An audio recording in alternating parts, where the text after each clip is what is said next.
What is up, everybody? It's your boy Flash from ALWT Gaming, aka Malachi3636. Was that 36? That's what it is, right? Oh, don't do 36. There you go. There you go. I am here on February 28, 2023 on episode 6 of Alt Things Gaming with my wonderful co-host. It's the 9Ball. How are you doing today? Good. You know what I want to kind of do there? I wish I had like a little insert the clap or like the crowd clapping for you, like, yay, it's an eyeball. No, don't. No. You don't think that'd be cool? No, we don't need a fake clapping thing. Like, no, it builds morale. No, it doesn't.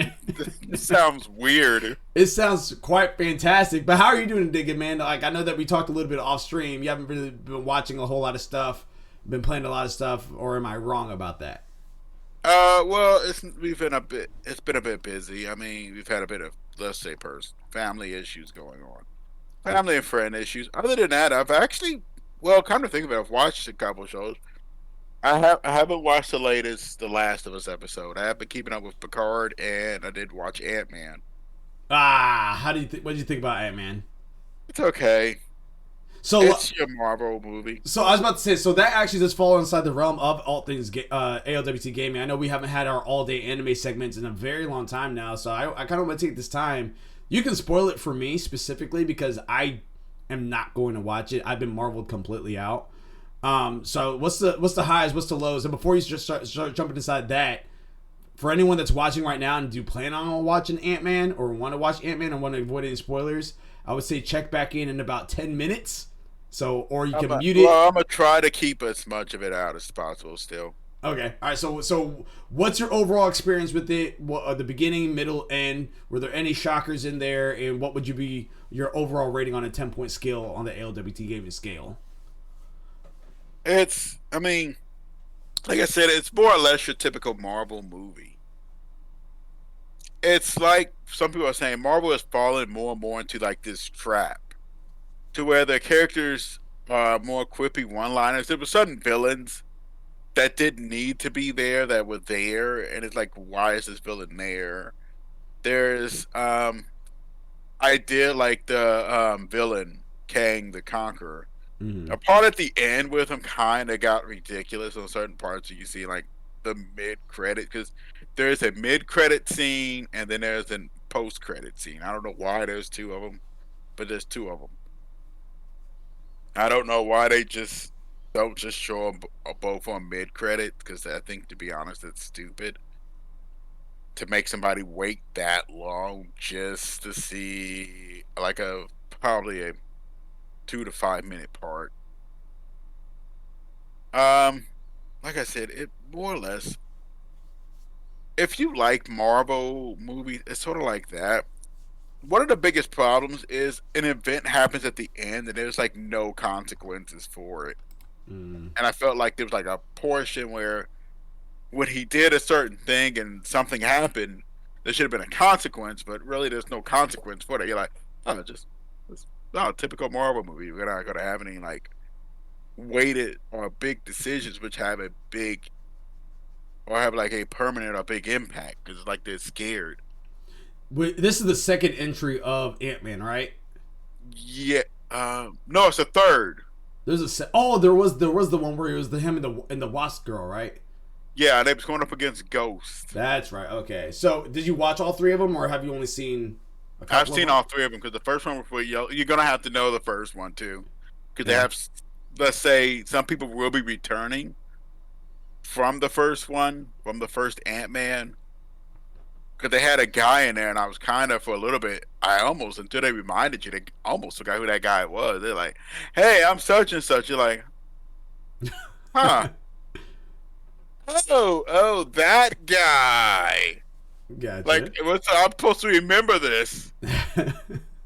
What would you, so if you had to rate all, like in order from worst to best, what would you rate the Ant-Mans that you've seen so far?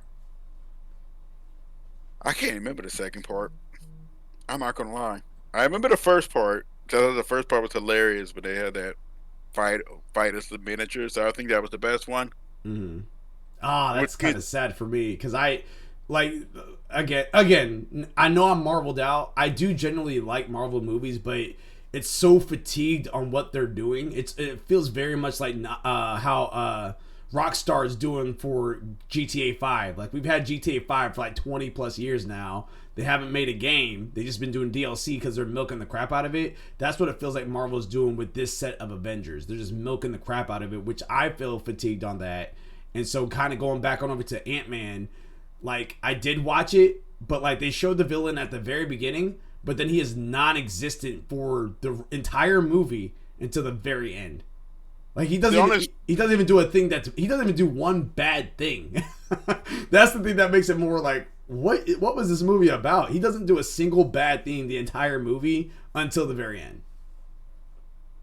I mean, the third one, I'm trying to put them in perspective because I like the battle scene at the end. I think that was like the coolest scene having it, especially with the little train scene. Mm-hmm. They was fighting as miniatures. I thought that was kind of funny on that one. I would make the third one the second best one. I would make the second one probably the third. I would have to re-see the second one. For some reason, that one I don't really remember it. I knew the villain's name was Ghost. It was a girl named Ghost, Mm-hmm. and that's all I remember. And I remember watching it, but I don't remember much of it. But like I said, the biggest thing I've seen with most of the newer ones, because I seen the Wakanda one too, which I thought again was okay. I didn't think it was like as good. And I'm right there with you. I watched. So here's the thing. I thought it was a fantastic Wakanda movie. I don't think it was a Black Panther movie, and there's a difference there. I did enjoy Black Panther immensely, and then I also enjoyed the Wakanda movie, especially with the tribute that they did have to Chadwick Boseman. I enjoyed both of that, but was it a Black Panther movie? No, not exactly. You know what I mean? Like, I also thought they did a great job passing the torch to Prince T'Challa, like the kid. Which spoiler, that was a spoiler, by the way. So I apologize in advance, but at this point, they've showed it like it's on every billboard on Disney. Yeah. So I think they did a great job. It's like a semi-spoiler at this point. If you don't know who the Black Panther is, you're either blind or you had your head in a rock.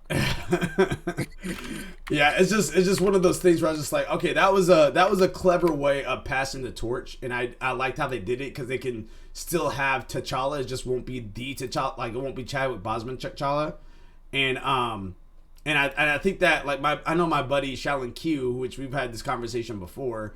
He has his qualms with that. He's not exactly the biggest fan on that. He feels like this is kind of like a cop out for them on that. But I'm in the point where I feel like that I think they did it right, because as a society, nobody was ready for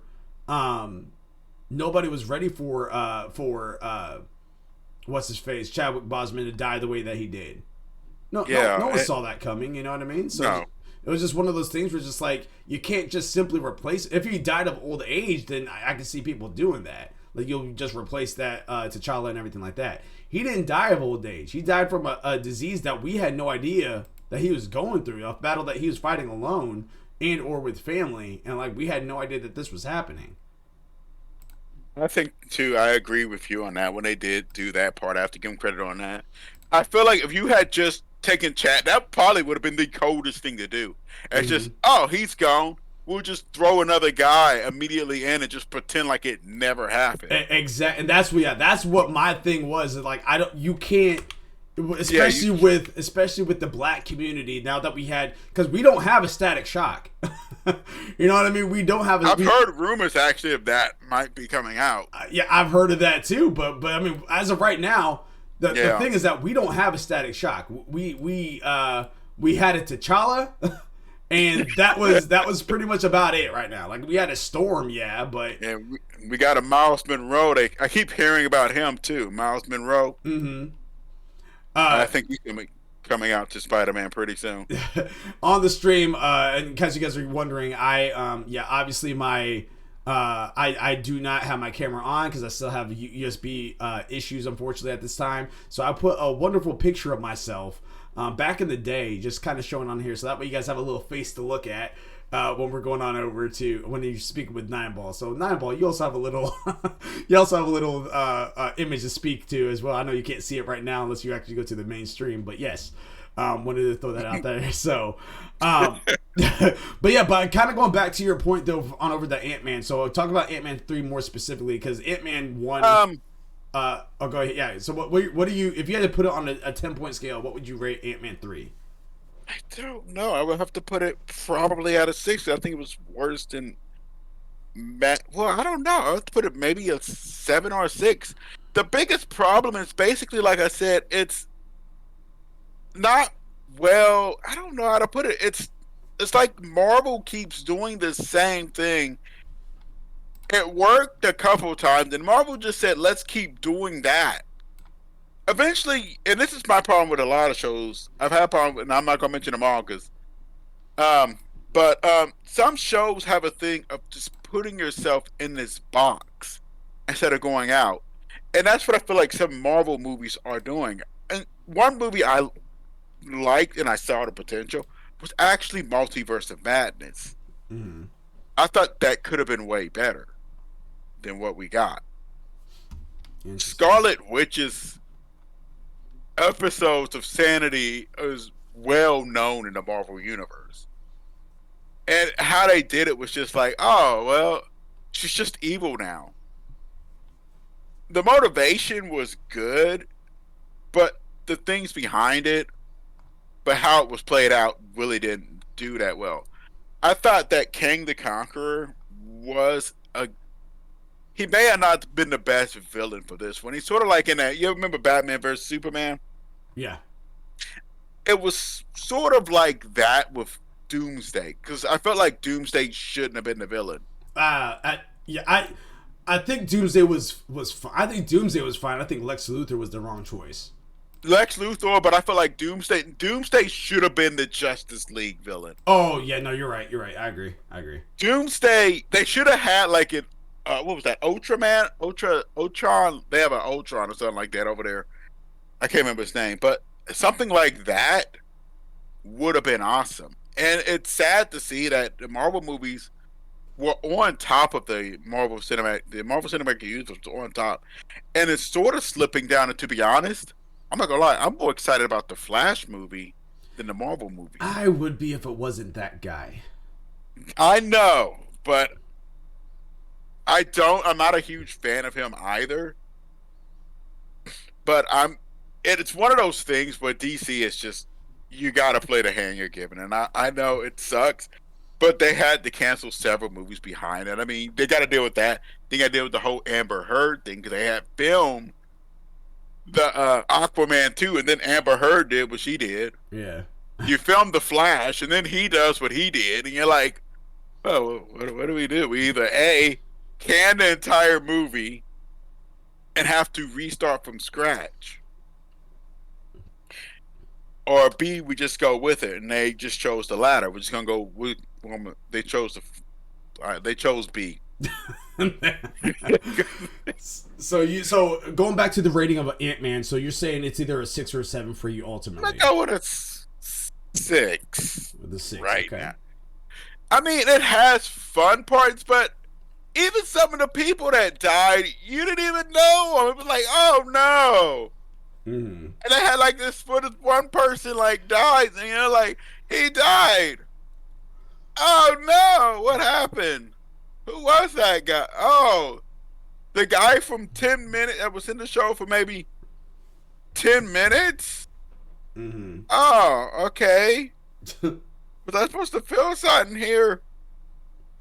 And it was the same thing when I remember it brought me back to like Snow White and the Huntsman did that with like one of the dwarves got killed, and I was like, oh, who was that? Snow White and the Huntsman. I owned that movie. I don't remember that. Yeah, one of the dwarves died. I remember that because I think he got killed or something. I was like, and they was singing a song about him or something, and he was like, oh. I don't remember that actually. I mean, because that has Chris Hemsworth in it, right?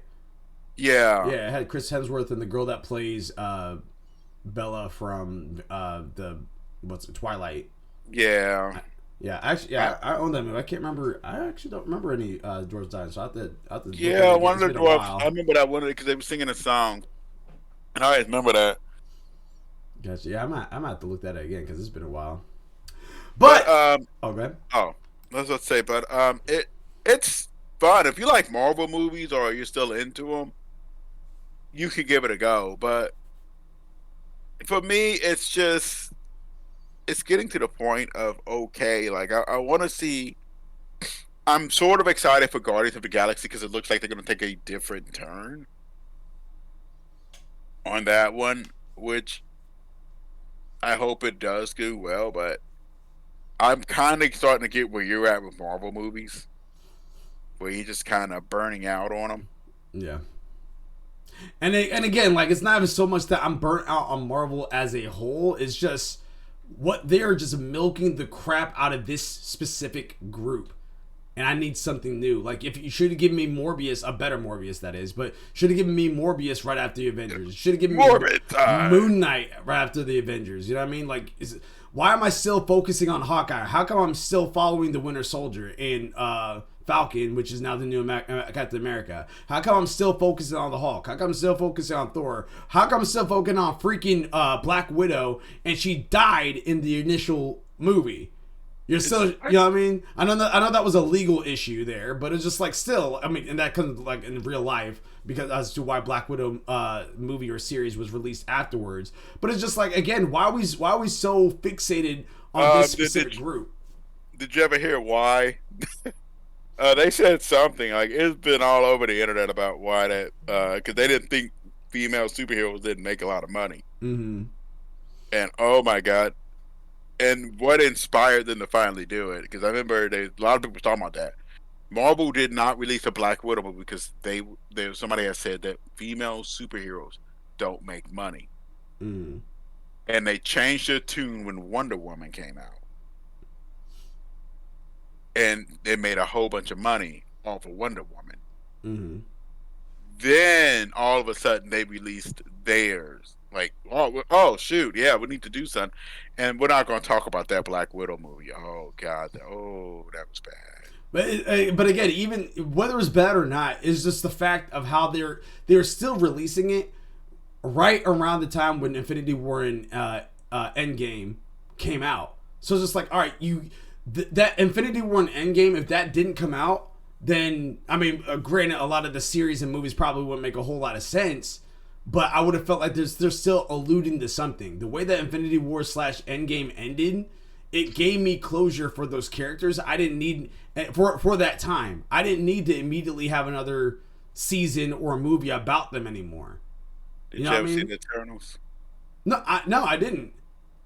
Like I haven't, like, because I know, because there's the Defenders, which I know that was like Luke Cage and That was yeah. I didn't watch all of it. It was I didn't really get into that one.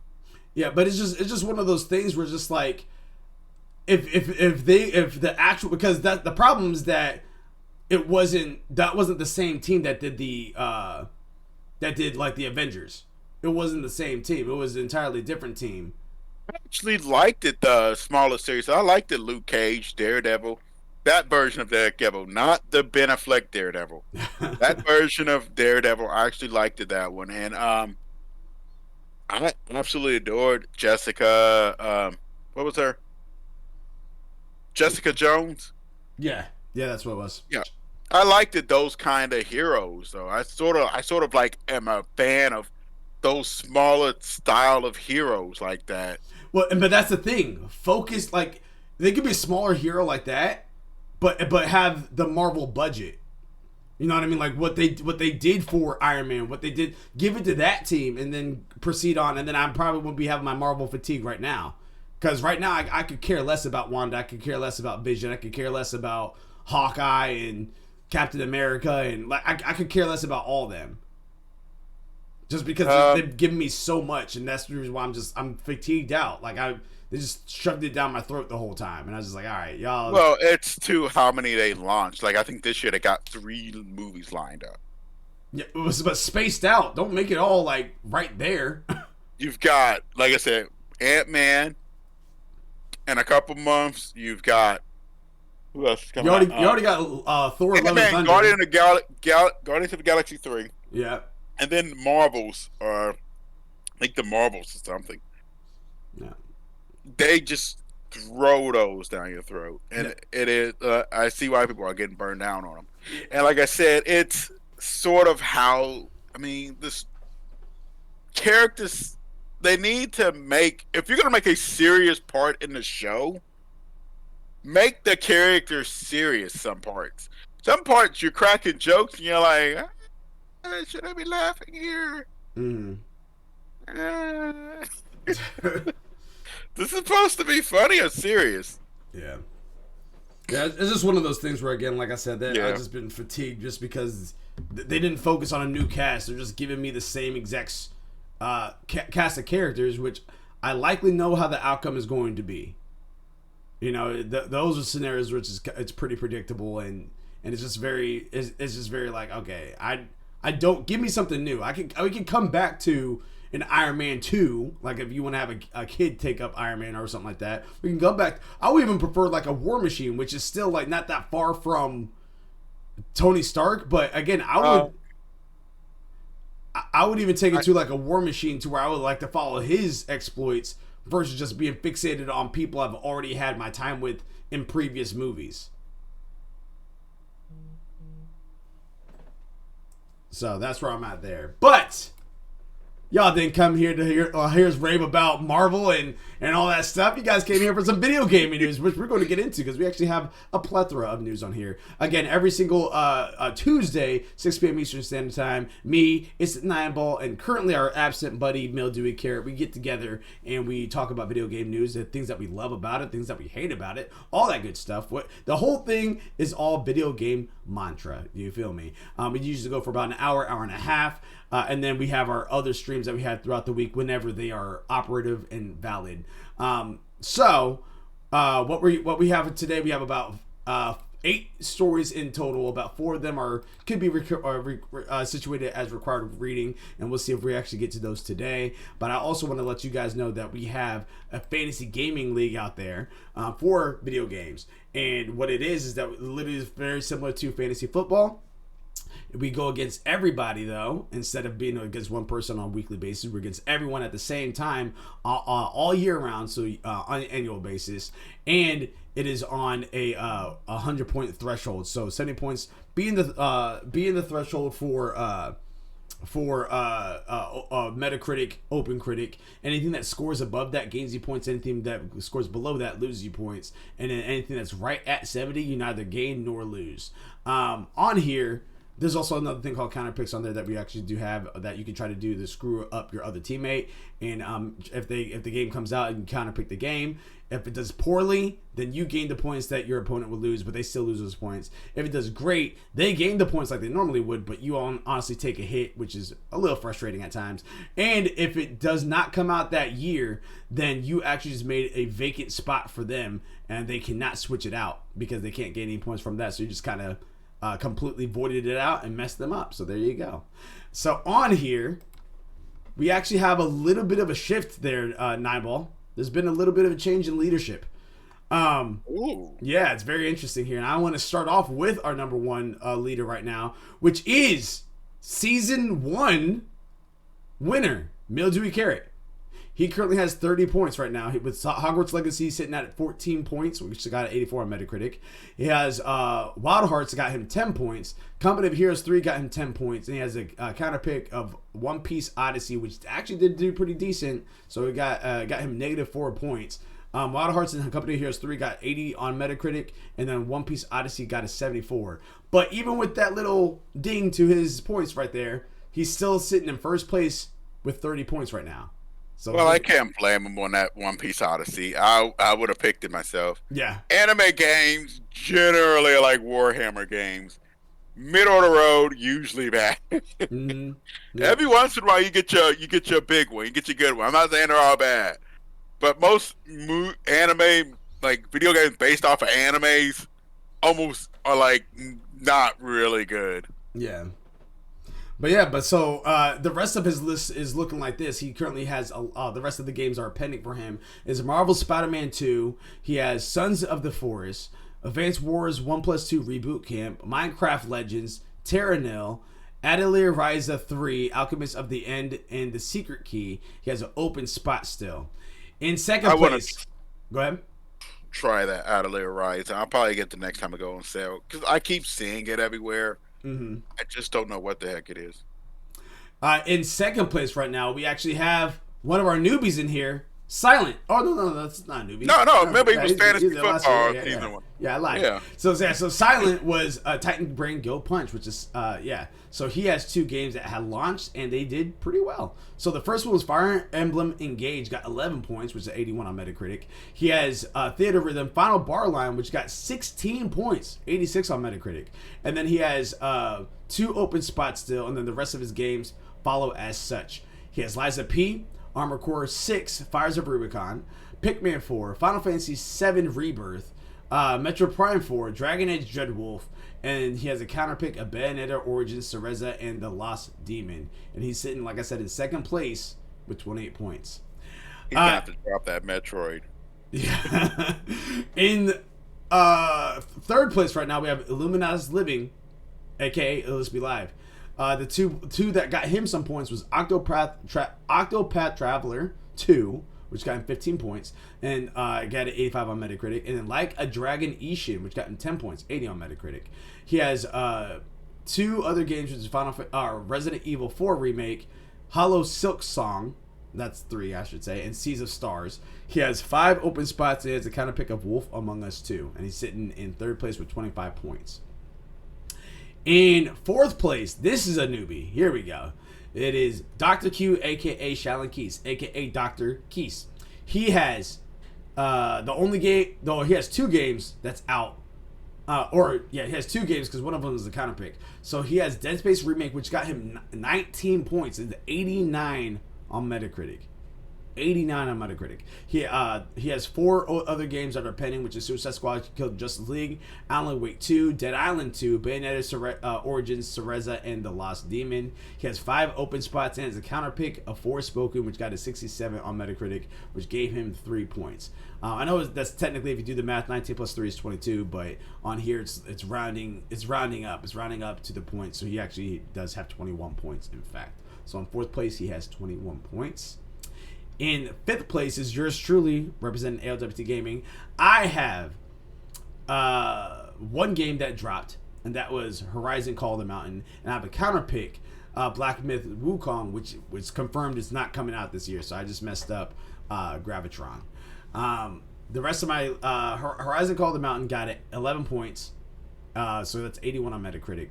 And then the rest of my games are pending, which is Final Fantasy 16, Street Fighter 6, Hades 2, Forza Motorsport, Xbox Series X version, Oxenfree 2, Lost Signals, Eater Knight, Stellar Blade, Power World, Remnant 2. In 6th place, wow, is our former winner, Moga, Make Ohio Great Again. He has 1 game that dropped so far, and that was One Piece Odyssey, which got him 4 points, 74 on Metacritic. He has 4 other open slots, he has 5 open slots, and then 4 other games that are pending, which is Diablo 4, Starfield, Assassin's Creed Mirage, Stalker 2, Heart of Chernobyl, and then his counterpick is Skull and Bones. Like I said, he's sitting in 6th place with 4 points right now. In 7th place is Gravitron right now, who is on that little struggle bus at the moment. He has 5 games right now that's selected, 5 open spots, has 1 counter pick. The open spot, or the game that he has picked that dropped, was Forspoken, which got him 67, negative 3 points. So 67 on Metacritic, I should say. Atomic Heart, which kind of saved him, so that was 74 on Metacritic and got him 4 points.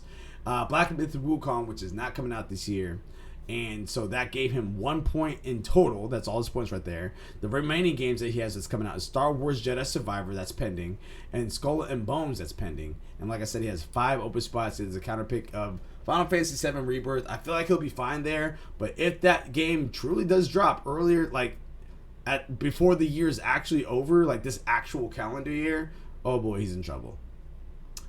And currently in last place right now, mainly just because none of his games have dropped just yet, is Zaka Corp, aka It's the Nineball.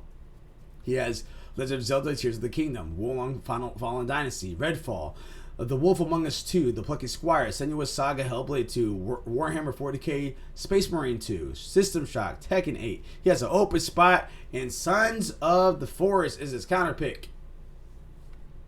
That's currently in early access. There you go. There you go. So that is how we are looking and cooking at the moment for our fantasy gaming league. And of course, if you guys felt tired through that entire time of me talking, you guys can go to repsports.com, repsports.com, type in ALWT Gaming at checkout and get 15% your Raise Energy drink. Raise the bar, raise your spirits, raise your heights.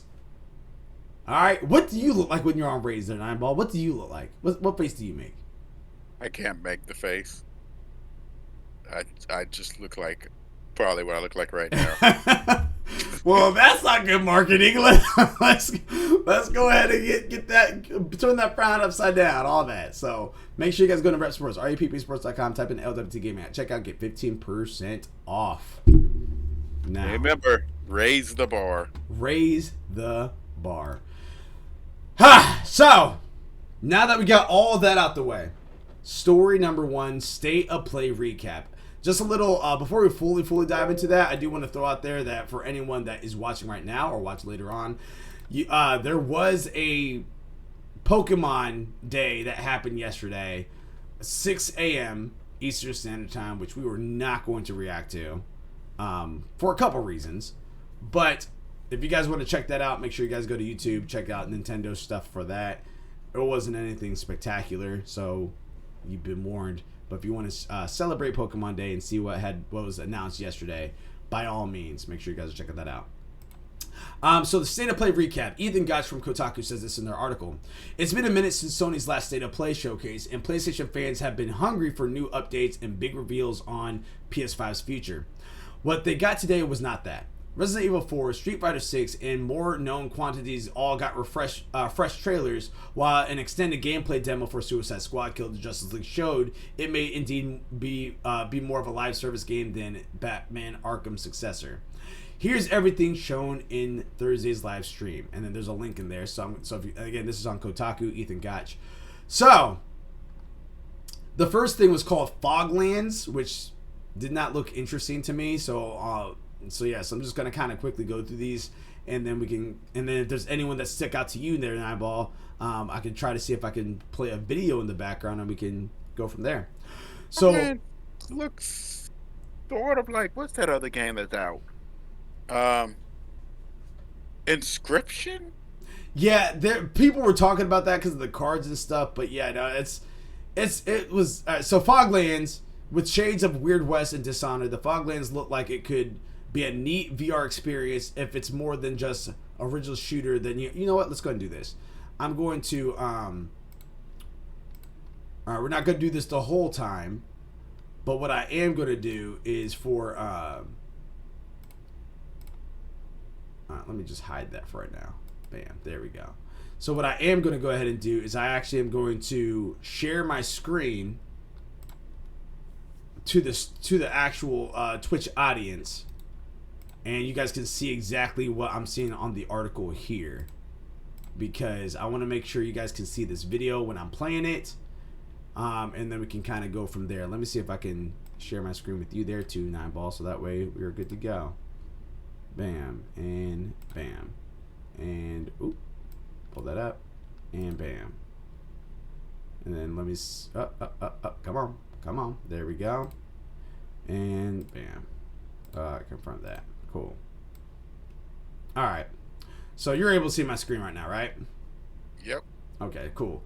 So we're watching this like a little bit in the background. I'm going to mute the music and everything. So again, with shades of Weird West and Dishonored, the Foglands look like it could be a neat VR experience. I did that before I actually even let me do this. Alright, hold on. There we go. Going back to this. All right, you still see the screen, right? Yeah. Okay, cool. All right, so once again, the Foglands is a Weird West and Dishonored. Dishonored. The Foglands look like it could be a neat VR experience if it's more than just another shooter you have to put a headset on for. A trailer for the sci-fi western roguelike showed myriad ways for you to kill your foes, whether you prefer a 44 Colt or just throwing a wrench at them. Throwing right hooks is also encouraging. The game will be on Oculus Quest 2 as well as PSVR 2 later this year. So that's kind of like a little bit, and that's what you guys are seeing right now is the PSVR 2 version of the game. Didn't really look like anything spectacular to me per se, but yeah. So what are your thoughts about this so far? The animation kind of brings me back to kind of like, what was that? What was that? I think Argonauts, Psychonauts in a way. Mm-hmm. It's sort of like that weird Tim Burton style. Let's say, sort of like the Nightmare Before Christmas and stuff. Kind of feel or look to it. Yeah. But like you said, for me, it's the same. I'd have to see more before I can say it's like the greatest game ever. On over here we have another one which was called Green Hell VR. I'm not going to play this video, but this Green Hell VR looks like a survival style. Ever feel like VR is missing something? Like, say, the ability to pound trees with rocks? Green Hell has you covered. Take on tigers and defense foliage in a older VR game when it's ported to PSVR 2 later this year. I've seen that game already. They said it's ported on over, so that means it already existed before. Synapse. Yeah, Synapse, another shooty. Synapse appears to be a moody VR action game which takes you out of faceless goons in a world of black and gray. A colorful prism appears to be behind the violence. It reminds me of Superhot. It doesn't have a firm release date yet, but you should be able to start dual wielding sometime before the end of 2023. So Synapse, if you guys are looking forward to that. Journey to Foundation.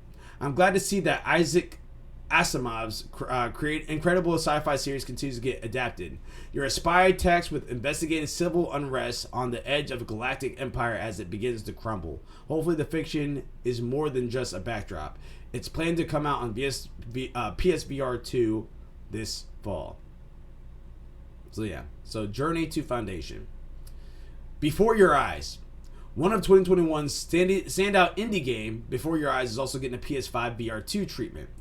You play as a recently deceased character reliving their memories on the way to the afterlife. Every time you blink in real life, the PSVR 2 hardware can tell the scene changes. It comes to PlayStation headset on March 10th.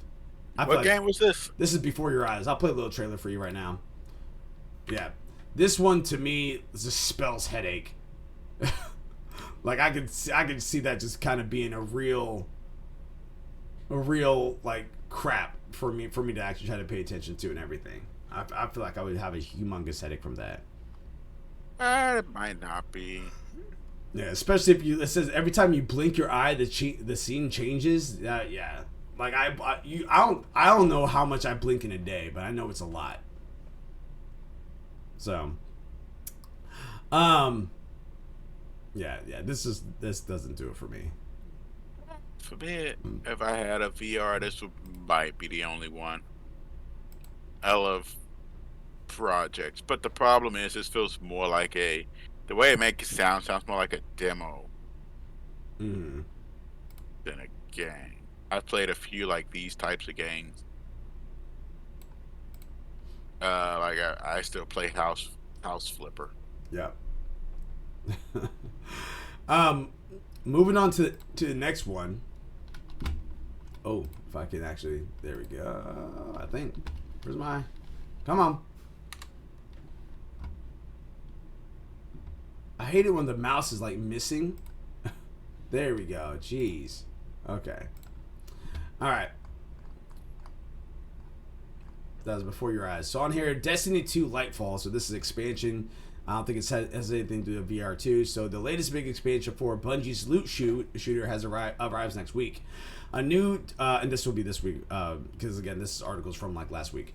So a new trailer showed what will likely be key parts of Lightfall's opening cinematic, including the Traveler using its powers to blow up some aliens. Fans have waited almost a decade for this moment.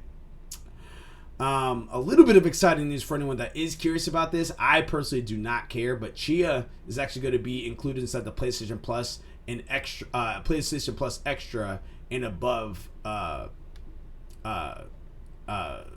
for members on that. What is that?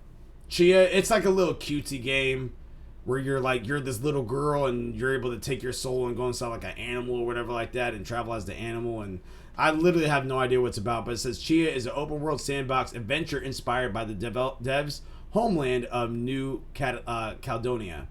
It also appears in one of the first indie games coming day and date to PlayStation Plus Extra tier of Sony's revamped. It's not a Game Pass competitor. I don't know why they say that. But anyway, the game comes out March 21st. So it comes out in literally about 30 days, a little bit more than that because there's only 28 days. Like Mirror. Yeah. You said what?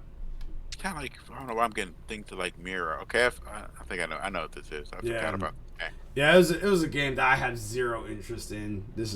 Does nothing for me. But I'd be one of those relaxing games. I don't care. If I wanted to relax, I'll watch some anime or watch a show. Here's another one that's Humanity. So there's a little trailer right there. I'll play it for you guys. This again doesn't do anything for me, but we'll see. So Res Infinite and Tetris Effect connected. Maker Enhanced revealed its next game, Humanity, will continue on PS5 in addition to the PS4. The action puzzler has you control a dog shepherding massive anonymous crowds around surreal environments. It supports PSVR and PSVR 2 with the demo out now, so that's already out right now. The full game arrives in May. Again, does nothing for me. Looks like I've seen this before. This game I thought was already out. No, they announced it a long time ago, and then you haven't heard anything about it until now. Yeah, so yeah, this is one of those games where people were waiting for it. I could care absolutely less about this game. I do not care about Might this. be fun. Nah. You get to be a dog. Nah. It's like Stray, except you play as a dog. This one, another game I really don't care for. That was just weird. Yeah, Goodbye Volcano High. This one seems to be like almost like a dating sim style game. Yeah. So rhythm visual novel Goodbye Volcano High continues to look very sharp.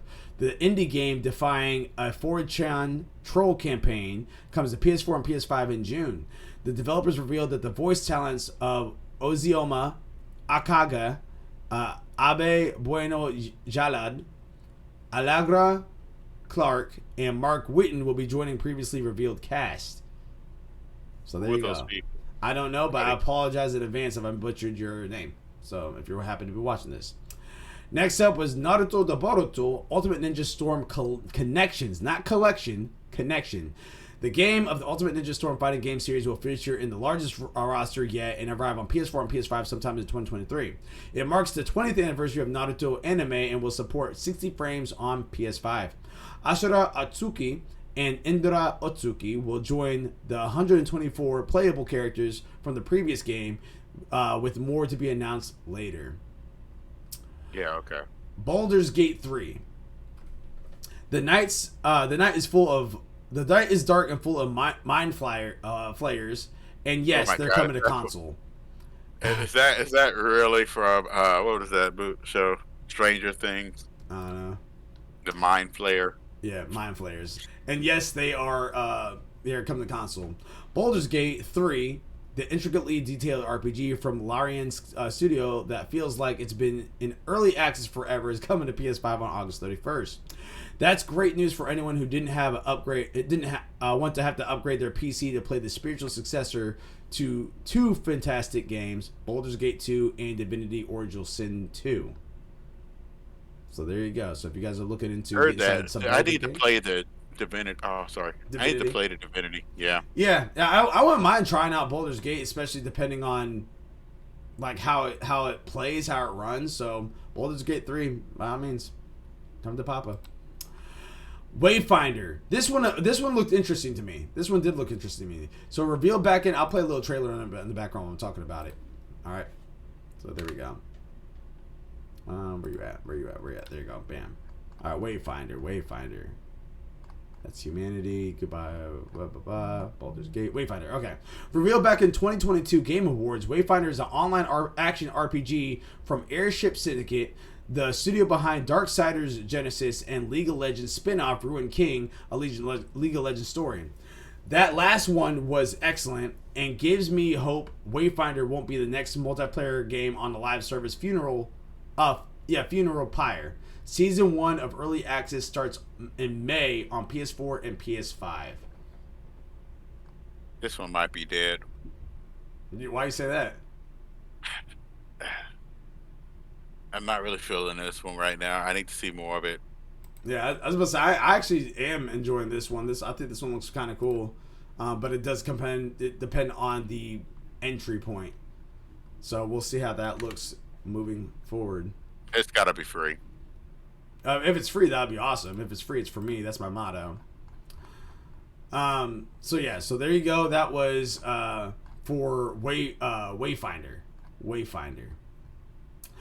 Next up was Street Fighter 6. They just introduced new characters on here, but some of them are just old characters. They're just older. So Zangief Big, a new trailer for Capcom's upcoming fighting game showed the Russian wrestler is back in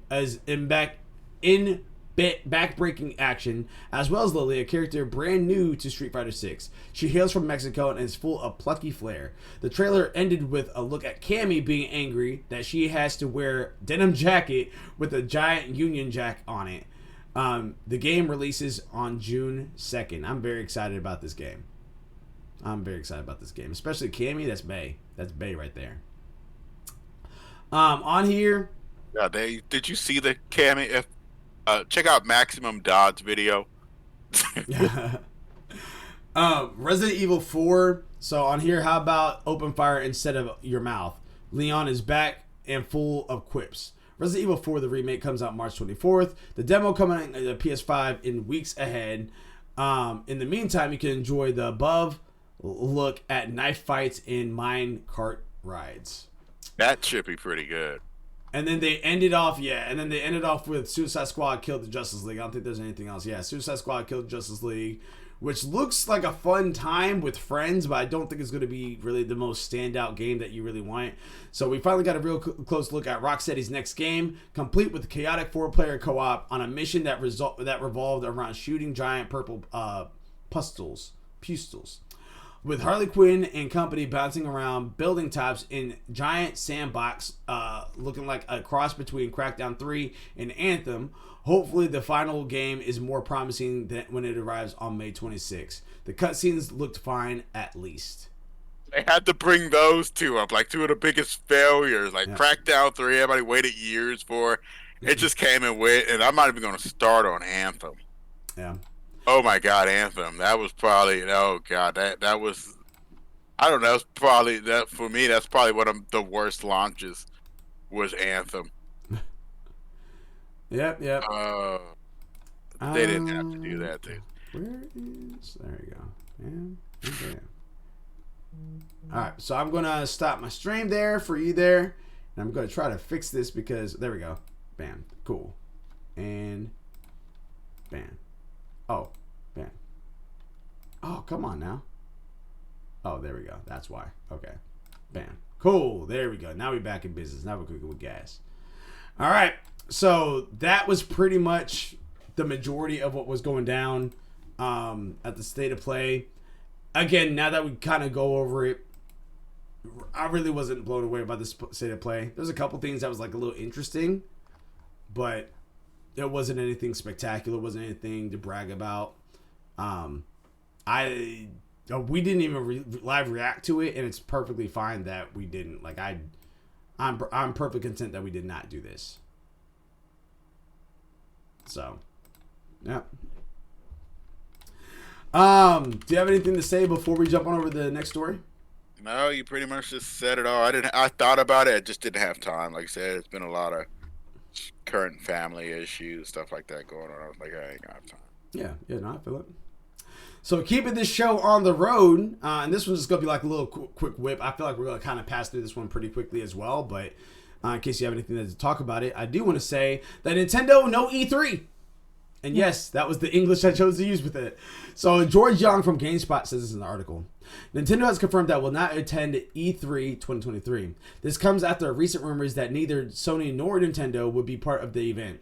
In a statement to GameSpot, Nintendo explained, quote, "We approach our involvement in any event on a case-by-case basis, and we are considering various ways to engage with our fans. Since this year's E3 show did not fit into our plans, we have made the decision not to participate. However, we have been and continue to be strong supporters of the ESA and E3. E3 in 2023 has been brought back with a new company in charge, ReedPop, which is the same company that runs PAX. The event has been in a precarious position during the past few years. E3 2020 was canceled due to the COVID-19 pandemic. E3 2021 was digital-only event, which while E3 2022 was also canceled. E3 2023 will run from June 13th through 16th. While Nintendo has confirmed that it will not be there, there are still some companies attending, such as Ubisoft. There will also be other showcases such as Jeff Keighley's Summer Game Fest. Microsoft will have its own showcase in Los Angeles Convention Center, while Sony is also planning one ahead of E3. So with that, the funny thing is that the quote is here, where he says there will also be other companies attending, such as Ubisoft. What has Ubisoft shown lately? That's what I was thinking. You know what I mean? What have they shown lately that make you be like, oh yeah, let me go get a ticket for Ubisoft? It's like they get that. We got Ubisoft. Yeah. No, but I was just thinking to myself when he said a case by case basis, like, yeah, you been talking to Phil Spencer too much, buddy. Yeah, I don't know. It was just one of those things where I was just like, wow, like that's what you. But like, wait, they got Ubisoft. Yeah, exactly. Yes, exactly. I was just like, wow, like that's the game that you. I mean, now again, Assassin's Creed has always been a flagship title for them, and I get that. But yeah, but 40 minutes Assassin's Creed. Yeah, but it's just like, but not even just that. Like you were really hardcore steering aside nothing but Assassin's Creed, and it sounds like you're not really paying it because one of the issues that Ubisoft has, and I agree with Kind of Funny Games when they had mentioned this. One of the issues that Ubisoft has is that they don't have general ideas. They don't have original ideas. So if Battle Royale is hot in the market and deep in the market, they'll come out with a Battle Royale of their own, which is very similar to like Hyperscape. Same thing for a Smite. I mean, Hi-Rez does this a very similar thing too as well. Like if there's a game, if there's not original ideas there. There's original ideas as far as the game itself, but the actual gameplay mechanic of it, it's just like you guys are, instead of coming up with something new and different, you guys are just steering into what is popular at the moment, and you're doing it a little too late. It's well, with Smite Hi-Res Studio, they kill themselves most of the time, and you are right, they do that. But they can release some stuff like Battle Royale, which I've watched, like Death of a Game. Like I've brought up Nerd Slayer a lot, and he went into that because he was like, it did make sense, and they called it. What he called it is simply the high res effect, to where they just screw themselves over, and they make like the weirdest decisions, and will doom their own game. Instead of making like Battle Royale different than Fortnite, they tried to make it exactly like Fortnite. Exactly. But yeah, but I feel like Ubisoft is kind of doing something very much similar. Like you have Skull and Bones, which is a game I still want to check out to this day. I still want to see what it's about. But it's coming off the heels of what's it called? What's the Xbox Game Pass game? Sea of Thieves. Sea of Thieves. Yeah, it's just like I want to have the more serious approach. Like I don't like Sea of Thieves for that reason. It's really cartoony and weird, but at the same time I like the freedom that you can have in Sea of Thieves. I like for the first port of Skull and Bones, you weren't even able to get off the boat. You were the boat. That was the game, is that you were driving a boat the whole thing. It was like, what? So I don't know exactly what this game's gonna like. I still want to see what they do, and I think it has potential. They just can't go any more hardcore than that. Yeah, they just don't have the identity that they have inside their games. Like, what do their games mean? You know, so you play as Skull and Bones. You don't play as the person on the boat. You play as the boat. Yeah. So with that being said, no shocker here.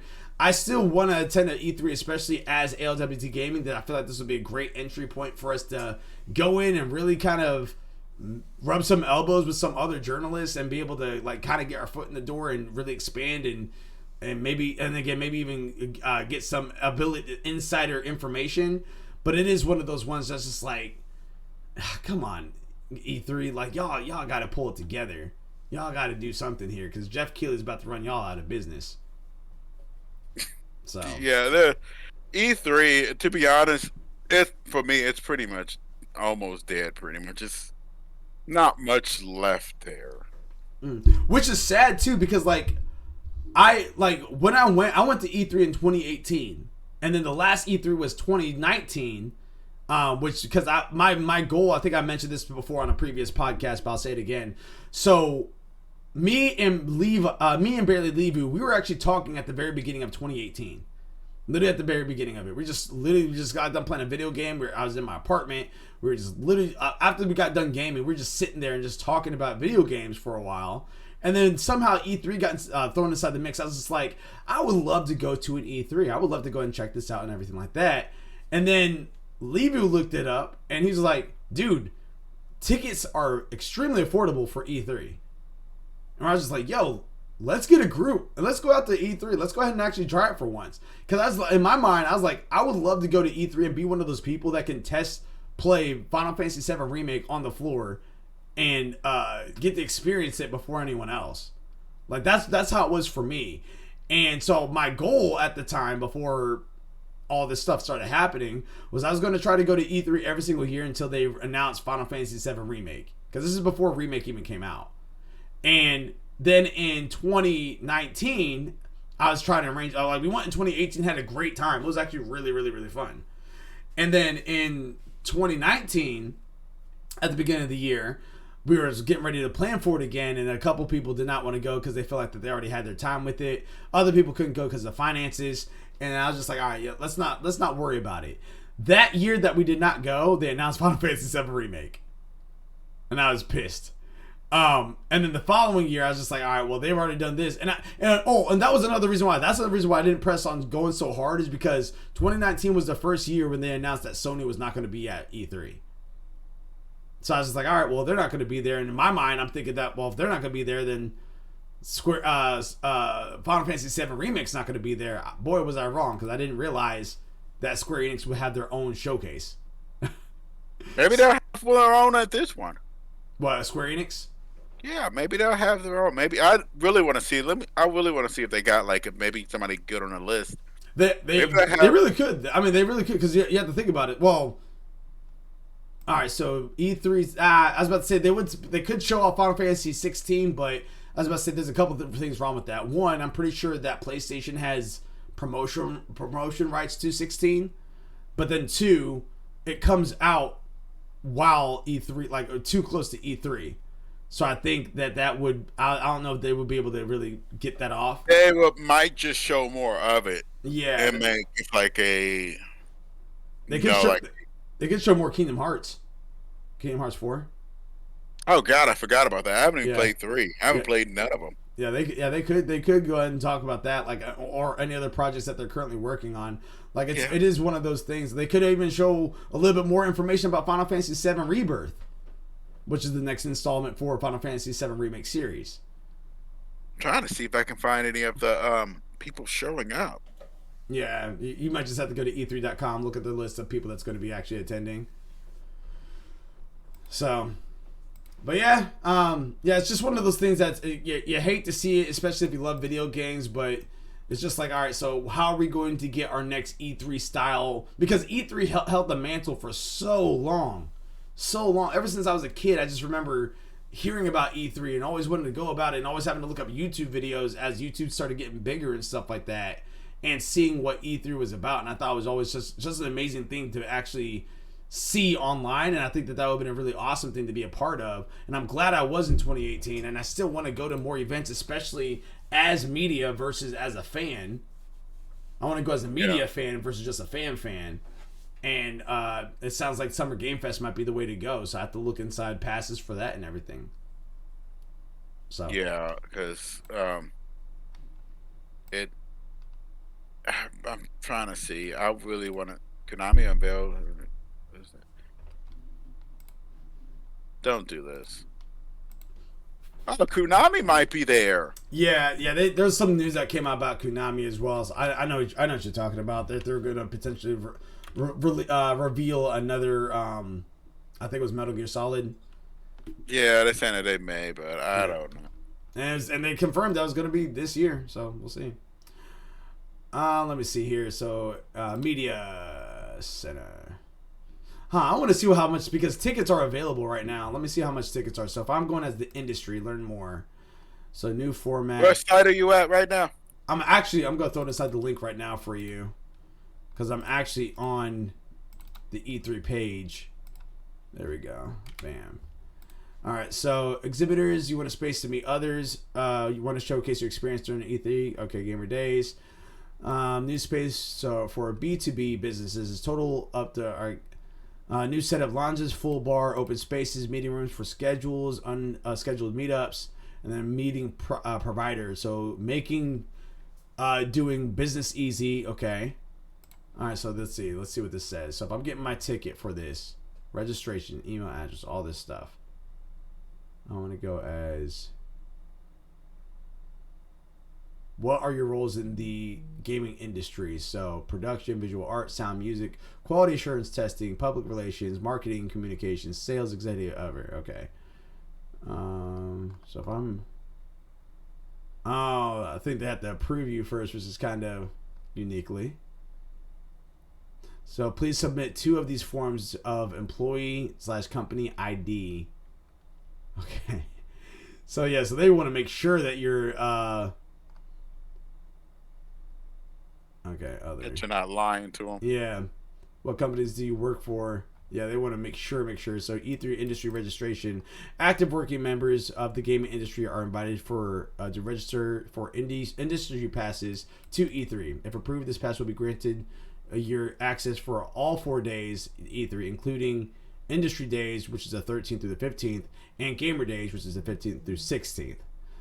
Those directly responsible for the development and release of the games are eligible for complimentary access, but all members of the industry seeking access industry only days must apply. So please add. Okay, cool. So there's some stuff there. So that is interesting. So let me see if I'm doing it. If I'm buying my ticket as a gamer, let's see what this is. So if I'm doing that, coming soon, in-person demos, all that coming soon. It's not telling me the price.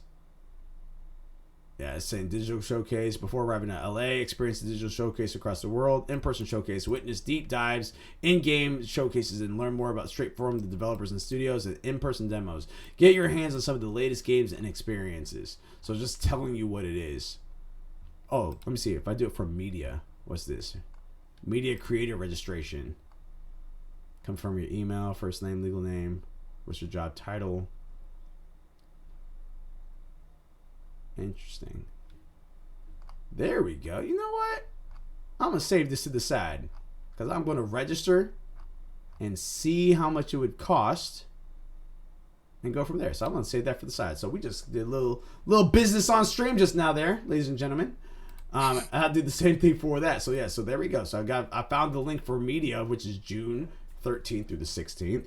But it also says on here, media and content creator registration for E3 is now available. Your E3 media badge will allow you access for all 4 days of the event, June 13th through the 16th, 2023, including two show days not open to the public on Tuesday, the 13th, and Wednesday, the 14th. You'll receive confirmation message on the screen when your application is complete, received by our team. Please reach out to the, So I'm going to save this because this is exactly what I needed for ALWT Gaming in the event. I'm still going to register, see if we get applied, see if we go ahead and get through that, then go from there. That's awesome stuff.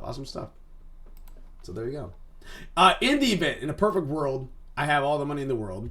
You know what I mean? We got PTO off and everything like that. In a perfect world, are you? If I do get badges to E3, are you wanting to go?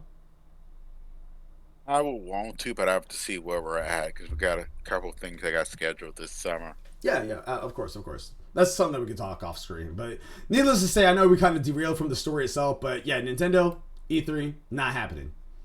Cool. So still might see some other developers there and everything like that, other studios, but Nintendo's not one of Ubisoft them. will be there. Ubisoft will be there.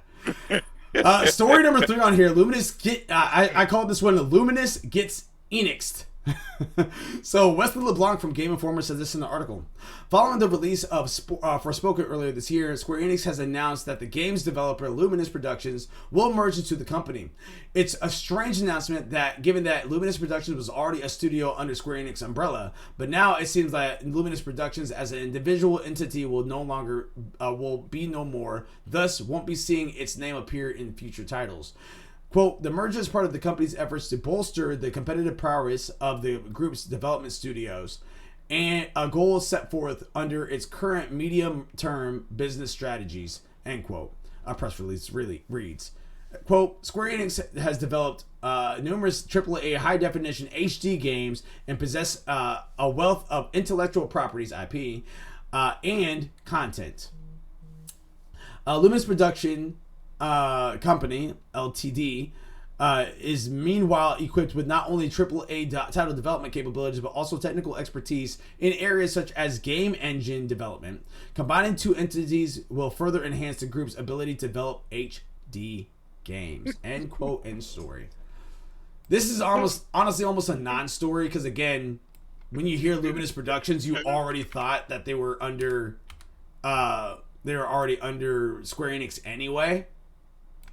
But it just makes me wonder, as far as like any game that team makes, I wonder if they'll be able to actually make it hit even more with on a narrative basis or gameplay basis or whatever. Because Forspoken, yeah, it didn't do too hot, but I still want to try it out because the trailer looks awesome and the concept of the story looks great.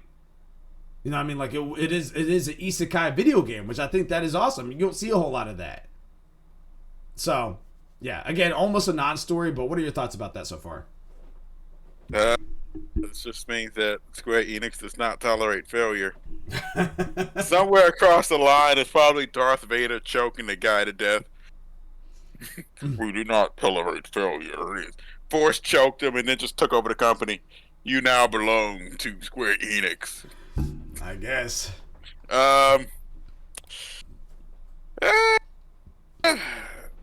The problem is, trailers always look good. Like I've went to so many shows and so many movies and so many games where the trailers look awesome. Meanwhile, the game isn't, and this is one of the problems with the stuff nowadays, and why we're stuck, and why we keep having these instances like this where you will end up in like I still hesitate to say it, but a cyberpunk situation where the hype factor goes well beyond the what it actually is. Mm-hmm. And this is just a good example also of one of Forspoken. Like I know I've seen quite a few isekai games, and this one looked interesting. It looked interesting, but from what I heard, I'm gonna still try it. I mean, I'm waiting for it to just drop on sale, which shouldn't take that long. But this sounds like to me they failed. Square Enix just came in and just took the whole company over. I was like, we're gonna pretend this never happened. We're gonna just pretend you just take that company logo down. Mm-hmm. Take it down. You're just Square Enix now. Yeah, I don't know. I think, yeah, I mean, again, I still want to try Forspoken, and I'm right there with you where I'm just like, I do want to get it. I am going to get it. I'm just waiting in price, or if I get like an influx of cash and just be like, all right, let me go ahead and get this. And man, there's a business write-off right there. Like, just buy it that way. But it's just like, it's just one of those things where it's just like, yeah, I would like to try this out, see what it's about, kind of have my own thoughts and opinions about it, and then can share that with you guys on a future stream. But this too is the big problem with this and they're not really going to tolerate failure because a lot of people won't buy them like they're supposed to. The thing about it is, the higher in price you go up with games, the more you should expect from them. Right. And this is why I do get mad. And you heard me complain a lot about the price of the game. It should be priced to content. If you're going to charge me way more money, because the game is what, $70, 75, $76 counting tax and all that, and I'm still getting the same amount of content far from a 60 or even lower, then we have a problem.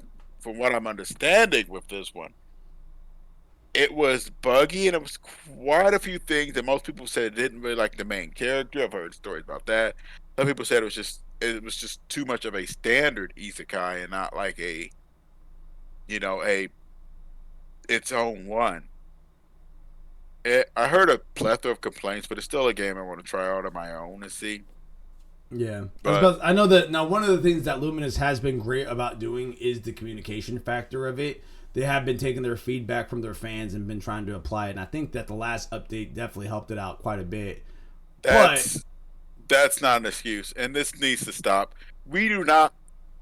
I mean, I understand there are certain games like a No Man's Sky situation, but this is ridiculous. Because somebody was just talking about that. I think it was the Angry Video Game that I was watching them a while back, where games are coming out and then receiving massive patches because they knew the game wasn't ready. We don't need to keep receiving betas yeah, and then just going, here, we'll patch it up as we go. No, you need to test the game, especially for $70. You need to test the game, then launch the game, and make sure the game's functioning. I understand about patches and fixes, but the fix should not be the whole game, and it keeps happening over and over and over again. Somewhere along the line, you've got to call. You got to call it. yeah. No, I agree. I do agree with that. I mean, like, because again, the price of the $70 price point, I'm not upset about that because technology has been more expansive. But to your point, you need to make sure it works. It can't come out broken. It can't come out like I need to make sure that this is worth my $70. It can't just be a $30 experience and you're charging me $40 more on top of that. It can't be that. Absolutely cannot be. So I agree with you. The last official story that we have here for the day, and then we got a couple fun ones that I'll give to you guys in spurts because we're kind of running low on time here. No, you're good. So we have Final Fantasy 16 goes pure action, baby. Let's go. Steve Watts from GameSpot says in the article, for more than a decade, Final Fantasy has been gradually shedding parts of its turn-based RPG roots and embracing more of an action-oriented direction. It was only a matter of time before that focus on the action took precedence over the role-playing elements, and it appears that Final Fantasy 16 is finally the moment the ratio has flipped. As a longtime fan of the traditional Final Fantasy games, I wasn't quite sure what to think of this development. I'm going to quote them and put in my own two thoughts. I'm right there with them, like, because I actually haven't been the biggest turn-based person, especially growing up. But then when I gave Final Fantasy 8 a try, because I again, you guys already know my story. Tried 7, hated it. Tried 8, loved it. Went back to 7, still didn't like it until we got to a certain point. But when I gave 8 a try, loved it. Came back to 7, enjoyed it. Then 10 came out, enjoyed that.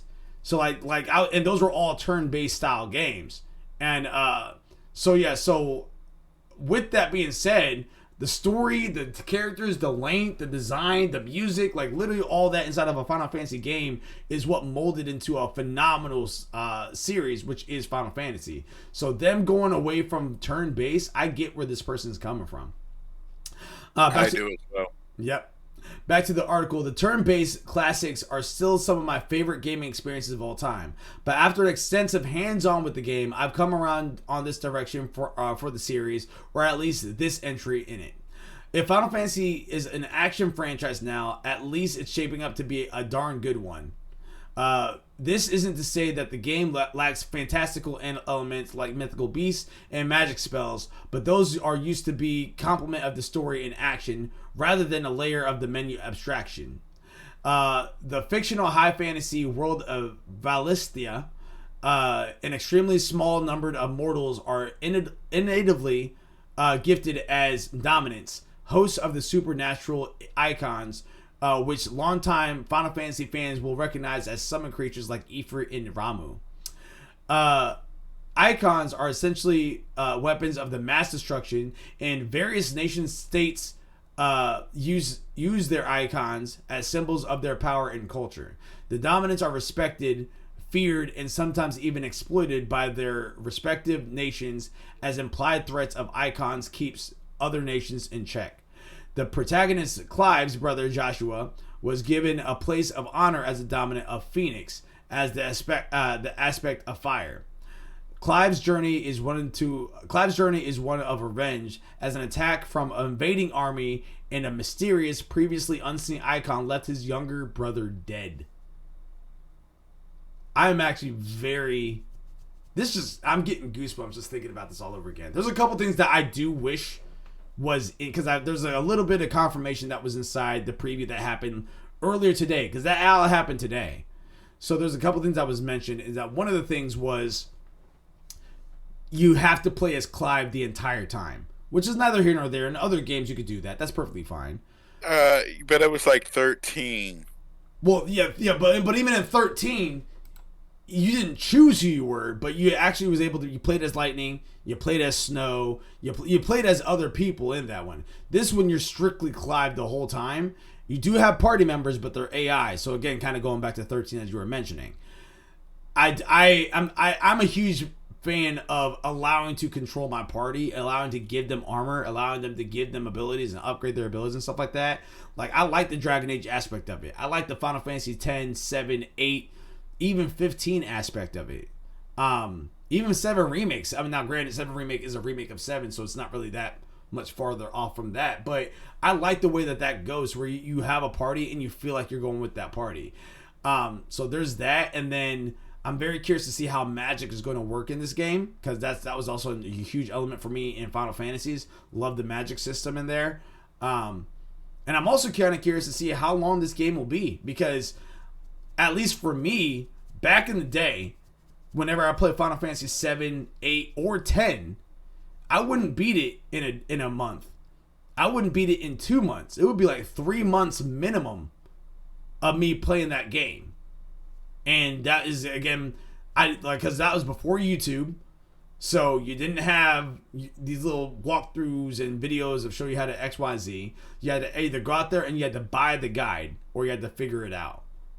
So that was some of my favorite. Like that one, if a game takes me about 3 months to beat it, 2 to 3 months to beat it, that is money well earned, in my opinion. You know what I mean? Like that, you're not wasting $70 on that. You just upped it. Now, fast forwarding in today's day and age, if I start a Final Fantasy 7 original now, I could probably beat it in like 2 weeks. And it's because of the resources that's at my fingertips now. With that being said, Final Fantasy 7 Remake, I beat that in a week, but that was me strictly like, I had a full week off work, and I did nothing but when I woke up, play Final Fantasy 7 Remake, literally until I went to sleep. Final Fantasy 7 Remake, with the occasional break here and there, but a week straight, I literally just played it and loved every minute of it. And if I played that casually, like I'm kind of approaching for 16, it probably would take me about a month to beat it. 3 weeks to a month, I would say. So I'm very curious to see how the lengthiness of this game is going to be, and if it's going to kind of give me that nostalgia in a new age fashion for Final Fantasy 16. But what do you think about all this? Because the biggest thing I'm hearing about Final Fantasy 16 currently is that if you are a fan of Devil May Cry 5, you're going to be a fan of the battle system in this game, which ironically is the guy that did the battle system for Devil May Cry 5. I don't know. Oh, actually, let me ask you this: were you planning on picking up Final Fantasy 16 at launch, or were you waiting? I'm definitely picking up Final Fantasy 16 at launch. Yeah. It's sometimes Final Fantasy's scary when it goes outside of what it is. Like normally, when I check out a Final Fantasy, most time, even when I play 7, I couldn't really beat 15. I could play 7. 7 had an excellent. The 7 remake. I'm also got to clarify here. 7 remake has an excellent system. The battle system feels really good. It doesn't feel like turn-based like 8, where you're just watching your character stand there and just take Yeah. hits. And It it's feels crazy because it is turn-based still, technically. it is, yeah, it's But it still doesn't feel that turn-based. way, yeah. Yeah, it doesn't look or feel that way. 10 didn't feel that way either.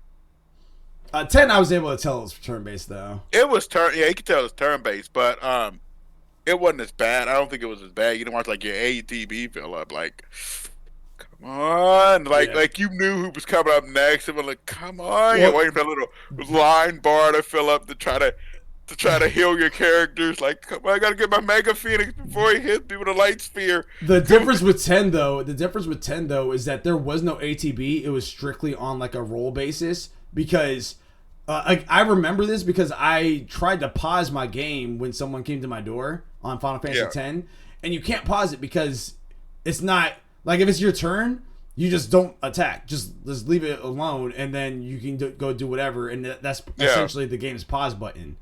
But yeah, it's literally on a kind of like a roll basis, and then depending on if you have haste or slowaga or something like that, then that would enhance your roll and it'll be your turn a little quicker. But yeah, there wasn't an ATB meter at all like there was in 7 and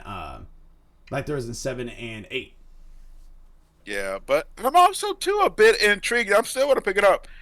I feel like they do very well normally. I mean, yeah, there was a couple of them that wasn't as good on Final Fantasies, but I feel like um, even with 15, I didn't really like the characters. The battle system still felt kind of fluid itself. Yeah. You know, the teleporting in and stuff. Yeah, the world is still very beautiful too. Very beautiful. So I'm still down. I would say I'm still very optimistic on this one. Like, I still am down to give it a shot because I do like for them to try different things, and I've not really played a lot of Devil May Cry. I'll play like Devil May Cry 2 and stuff, but I want to give it a shot, even with the new battle system and all that. So here's to them. I hope it works, and I want to get my hands on it. I want to see, like you said, see how the magic system works. I want to see how the summons work. How do you do summons now on this?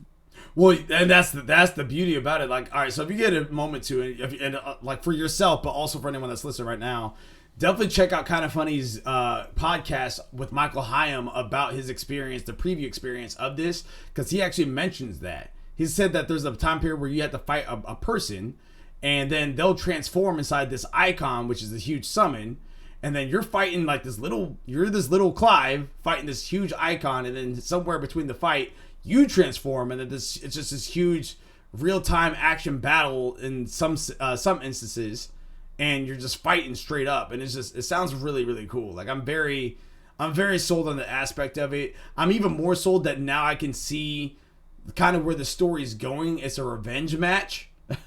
Like, his brother Joshua died, and that's like, I wanted to know what the connection is between Joshua and Clive, and now I know. Like, one's the younger brother, which it sounds like Joshua's the younger brother. Clive is the older brother, and now Clive is out there ready to wreck stuff up because his brother was killed or whatever the case is. So it sounds very, very interesting. Sounds very dark to me, but I don't know. Like, I'm very... And then one thing I also want to mention out there, too, as well. The director of Final Fantasy 16 is wanting gamers to stream this game. That's the intent that they're having. They want you to be able to have that capability where you're going to stream it, have those reactions, because people stream Final Fantasy 14 all the time, especially for the story. Well, 14, like, MMOs usually will get a lot of streams. Yeah. One of the bigger MMOs, like WoW, you see that one gets streamed a lot. They hold tournaments. They do tournaments for that. I wanted to actually, I don't even know if Final Fantasy 14 has I know WoW has like an MDI or Mythic Dungeon Invitation or whatever stream to see you can know the fastest. Or have an arena. I wanted to see if 14 had that. They do have a PvP arena. They do have that, and then they also have a dungeon crawler, which Silent always brings me into. I'm not the biggest dungeon crawler person, but whenever I do run with them, I always have a pretty good time with it. But yeah, they have quite. I mean, it literally is a virtual world, so a very similar stuff that they have inside World of Warcraft. They have something similar to it in Final Fantasy 14. One of the things I do like about Final Fantasy 14 is the fact of the golden saucer. I just like it because it reminds me of Final Fantasy 7. I spent a lot of time in the golden saucer. So yeah. So if you had to put it on a scale of 1 to 10, where's your hype factor for Final Fantasy 16? It's an 8. Mine is, you already know, mine's out of 10. Easy 10. I'm just very curious to see how this is executed, and I got to see exactly. I already have it pre-ordered. I just got to see what my schedule is going to look like around that, because I do want to dedicate time to just play it. I don't know if I would stream it per se. I might stream it, but I know that I just want to enjoy it. I want to dive inside that world. I want to play Final Fantasy 16 and complete it. That's all I want to do in life. That may actually be a good idea. I just thought about something. I might have to stream 14 while I'm finishing it. That might help me to finish it. Oh, there you go. And of course, if you jump on any dungeons, I'll join you. I still have my membership going. Mine is still going too. I just gotta play it. A couple fun ones for you guys, and we'll end on this note since we only got about 6 minutes left. So I'm going to read these all kind of relatively quickly, and there's only one that I really kind of want to talk about, but even then I'm not going to really talk about it. So the first fun one is going to be PS3 gets an update. Wait, what? J. Brody Schreier from Game Rant says this in the article. The latest PS3 update. I'm going to pause it right there. Yes, PS3. Not PS5. Not PS4. PS3. So the latest PS3 update is now available to download, adding some minor improvements to the aged console's performance. Despite it not being sold in stores since 2017 and already having two successors of this writing, Sony continues to add new updates to the 7th generation PS3 console, though major support was discontinued last April. One of these surprise PS3 came not too long after Sony's reverse controversial decision to shut down the console's PlayStation Store in the summer of 2021. This firmware patch only contained a few minor performance tweaks. The later version 4.89 PS3 update added a new password requirement for PlayStation Network, as well as removed the ability to create an account on the PS3. These downloadable PS3 firmware updates have naturally been few and far in between, and it may come as a shock for the uninitiated that Sony would continue to make changes to a console that has been off the market for nearly 6 years now. So if you guys are curious about that, if you guys only have a PS3, there you go, a little update for you, 4.89. They make an update to the PlayStation Vita. Vita's dead completely, unfortunately. Fun one number 2, potential Starfield showcase. Eddie Makuch says this in their article from GameSpot. Microsoft Starfield Showcase might be announced any day now. According to the reporter Andy Robertson, the Starfield Showcase announcement may be imminent. The announcement might be made soon, according to Robertson. Robertson reported this on February 24th, but no announcement has been made as of yet. Microsoft announced in January that Starfield would get its own special showcase in 2023. Microsoft didn't include Starfield in the January 25th Developer Direct event so it can give Starfield enough time and space to shine. Starfield is one of Microsoft's biggest games in years, so it stands to reason that the company wouldn't want to shoehorn it in any other event. Quote, to dedicate the proper amount of time for a deep dive into Bethesda's game studio Starfield, a standalone show is in the works, Microsoft said in January. Just when this show will air, however, it is unknown at this stage. The game is expected to launch in the first half of 2023 on Xbox and PC, following a delay from 2022. Starfield will not have a native Xbox One version, but will be available on the console via cloud gaming. So if you guys are looking forward to Starfield, we might be getting some news here soon. Just really quick. This one, I'm just going to really say Starfield has to make it because, to be honest, I was just listening to IGN. They were talking about that. They said this is going to be one of Microsoft's newest franchise that they've had in years. So this one has to be big. So, yeah, they're going to put a lot of attention on this one. Yeah, absolutely. Mortal Kombat 12 is coming this year. Luke Plunkett from Kotaku says this in the article. Warner Brothers, this is not how it's done. There are rules and guidelines in a place for how video games are revealed in 2023, and quickly mentioning it in passing on a phone call breaks all of them. That's exactly what happened earlier today, though, when among a flurry of other news, like in fact we're getting more Lord of the Rings movies, when we are really needed was just to be left in peace to watch the good ones until Elrond voice in the long years of our lives utterly spent. Your Warner Brothers president and CEO David Zaslav let it slip, and the new Mortal Kombat game is coming soon. So anyone that is curious about that would be crazy if we get Street Fighter 6, Tekken 8, and Mortal Kombat all in the same year. This will be the year of fighting games, and we still have Project L that's supposed to be on the way too as well. That's crazy. Oh yeah, I forgot about that. Yeah. And then the last one, Legend of Dragoon patches. Luis Prada from Game Rant says this in the article. As emulated version of the PlayStation Plus Classic, the Legend of Dragoon that became available on the PlayStation 4 and PS5 for PlayStation Plus Premium subscribers. That's kind of hard to say. PlayStation Plus Premium subscribers last week has been updated, has been patched to fix a number of problems that's, according to fan, rendered the game unplayable. JRPG fans that were eagerly anticipating the chance to play Legend of Dragoon for the first time in 20 years were dismayed when they were greeted by a series of game-breaking bugs. The Legend of Dragoon is a turn-based JRPG made by first-party PlayStation developer Japan Studio, which has been responsible for some of the most influential games ever made, including Parappa the Rapper, Gravity Rush, and the legendary Shadow of Colossus. Japan Studio released the Legend of Dragoon in Japan December 1999 and eventually released it in the United States in 2001.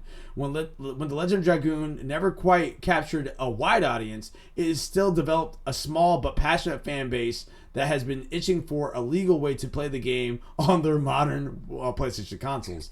They don't have to use the mods no more. No wrong. The recent PlayStation Plus Premium release made that dream finally come true until technical issues sullied the experience. But now, those issues have been resolved according to this post. Ladies and gentlemen, that is our story for the day. That's our show for the day for All Things Gaming, Episode 6, 2023, Season 3. Be on the lookout for any new stuff that's going to be happening with ALWT Gaming, because we're going to be start cooking up some things here very, very soon. With kind of getting back to our SIN segments, to our 9 to 5s, to our all-day anime discussions, even just like random movie discussions that we're going to be having, things that we're watching on Netflix, Hulu, Crunchyroll, Funimation if you still have your Funimation, Amazon, High Dive, so much more. And of course, make sure that you guys are utilizing that ALWT Gaming discount on Rep Sports, reppsports.com. Type in ALWT Gaming at checkout. Get 15% off. We got a lot of stuff that's going to be happening here this year, and we want to make sure that we are defining ALWT Gaming as the one place where we try the hardest, because at least we tried. Until next time, everybody, Control Alt Complete. Peace, love, and hair grease. Love you guys. Once again, I'm Malachi36. This is It's a 9 Ball, signing out. Later.